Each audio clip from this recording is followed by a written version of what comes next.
Premier épître de Paul à Timothée, chapitre 3. Cette parole est certaine. Si quelqu'un aspire à la charge d'évêque, il désire une œuvre excellente. Il faut donc que l'évêque soit irréprochable, mari d'une seule femme, sobre, modéré, réglé dans sa conduite, hospitalier, propre à l'enseignement. Il faut qu'il ne soit ni abonné au vin, ni violent, mais indulgent, pacifique et désintéressé.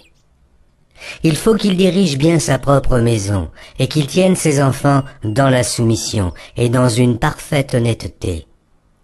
Car si quelqu'un ne sait pas diriger sa propre maison, comment prendra-t-il soin de l'Église de Dieu?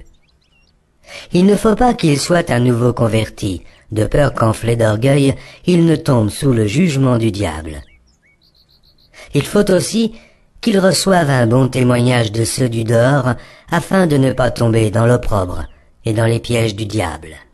Les diacres aussi doivent être honnêtes, éloignés de la duplicité, des excès du vin, d'un gain sordide, conservant le mystère de la foi dans une conscience pure.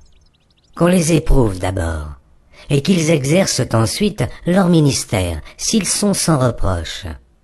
Les femmes, de même, doivent être honnêtes, non médisantes, sobres, fidèles en toutes choses.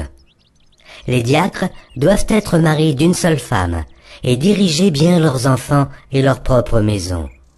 Car ceux qui remplissent convenablement leur ministère s'acquièrent un rang honorable, et une grande assurance dans la foi en Jésus-Christ. Je t'écris ces choses avec l'espérance d'aller bientôt vers toi. Mais afin que tu saches, si je tarde, comment il faut se conduire dans la maison de Dieu, qui est l'église du Dieu vivant, la colonne et l'appui de la vérité. Et, sans contredit, le mystère de la piété est grand.